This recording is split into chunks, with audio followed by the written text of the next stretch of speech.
won't hear him saying a trooper. He's now the nomination for West Belfast.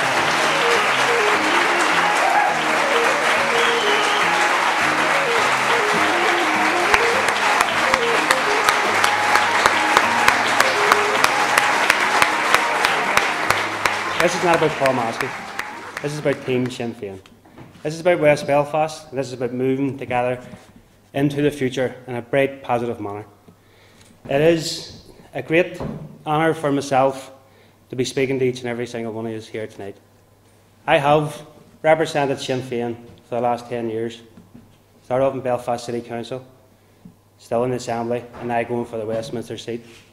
But that's not Paul Maskey's seats. That's Sinn Féin seats, and that's what each and every single one of us in this room has worked to do. And we have worked for, and we have worked for ownership, we have worked for delivery, and we have worked to run each and every single institution that we've been into. And that's exactly what we will continue to do. Without you in this room, all that would be impossible. So, Gordon Mila Maga for that. Jerry, it must be both a strange and a very proud moment for you to endorse Paul Maskey's candidature for West Belfast. Yeah, I'm very, very pleased to do that. It was obviously a wrench. I haven't left the community, but I've ceased to be a representative of the community. But we always had a very, very firm view that we had built a team and that people would come forward, and that has happened both in terms of the Assembly and now in terms of the election for Westminster. It's no shoe-in for Paul. You know, the biggest difficulty we could have is the impression that there won't be a contest and that this is a safe seat and so on and so forth. We need to fight this election like it was the most important election we ever fought, because it is. The next election is always the most important. What are some of the biggest challenges you think Paul's facing in the coming years?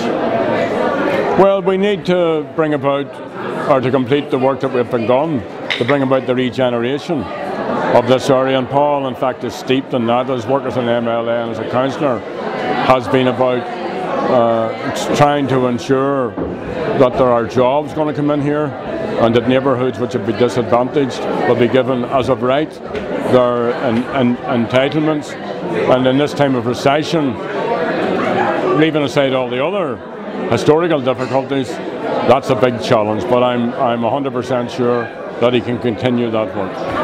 Paul, over to yourself. Congratulations first and foremost on your selection. How are you feeling today? I'm feeling very proud and honoured, and I think if you get selected by Sinn Féin to stand, whatever level that be, for Council, Assembly or Westminster, I think it's always a great privilege to do so. I will certainly give it my best to follow in the steps of this man. I certainly will draw on the experience working closely with him over the last number of years, including with his office, on many of the issues which he has just outlined. And I will continue that work, and I will want to work with every single person right across the west of the city. Paul, you mentioned along your acceptance speech Sinn Féin's team in West Belfast. How important is that going to be to you? Well, I think we're very lucky in West Belfast, where we've 8 councillors from west of the city in Belfast Council. We have 5 councillors up in Lisburn Council, and we have 5 MLAs at the Assembly.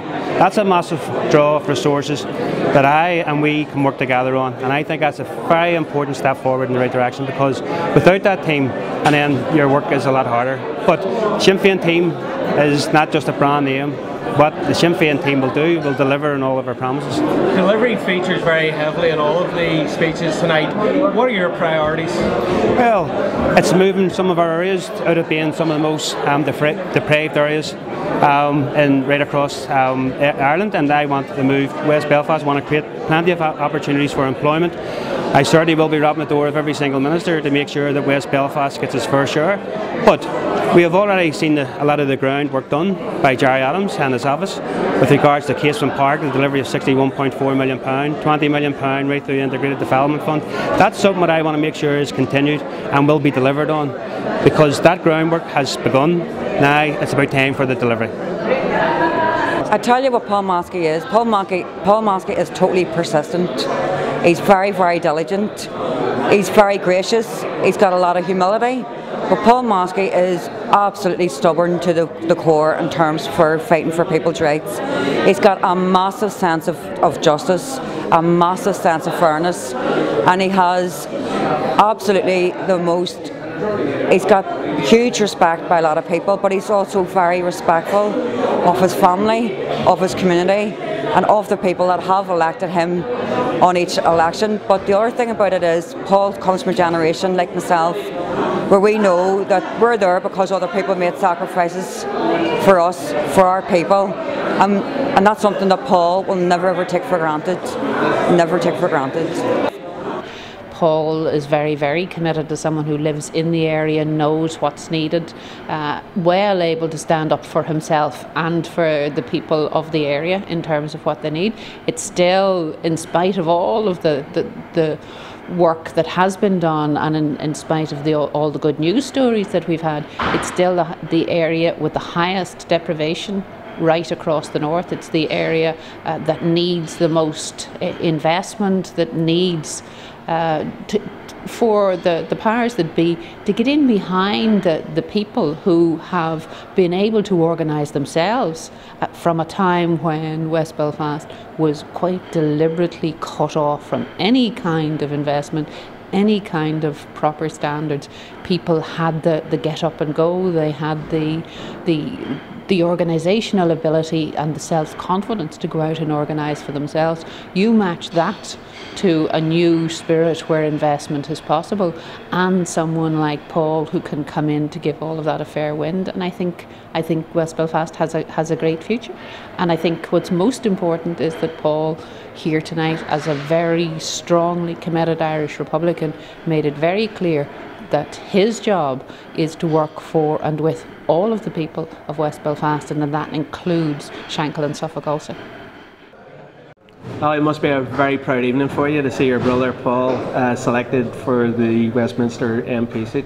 I think it's fabulous. I mean, obviously my whole family was more or less here tonight, and particularly for my mother here, to see that Paul was selected to take what is really probably one of the most iconic seats that there is on behalf of Sinn Féin. So it's a proud night for Paul, it's a proud night for the whole family, and obviously we're just delighted to see him having this opportunity, and we do think we have a lot of confidence in him, so we do think he'll represent the family very well, but more importantly we think he'll represent the party and the people in West Belfast very well. So we're obviously very, very thrilled as a family to be here tonight for this occasion. With a lifetime's experience, any advice for the younger brother?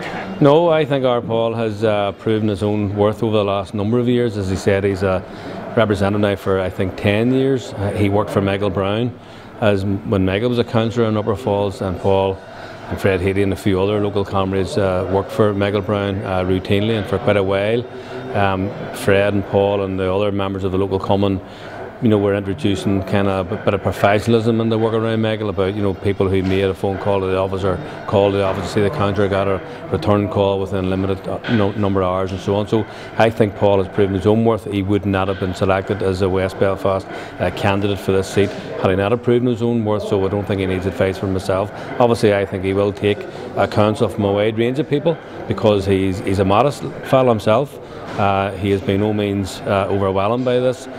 He's by no means under any illusions that it's a tough job he's been asked to take on. He will give it all, and he will take counsel from a wide number of people. So my advice to him would simply be to take advice when he thinks he needs it, and even when he doesn't think he needs it, he should still take advice anyway. Once again, congratulations to the Maskey family. Well, thank you very, very much, and I want to thank the party and thank the people in West Belfast for giving my party yet another opportunity to serve this community. I think we'll continue to do our best to do that.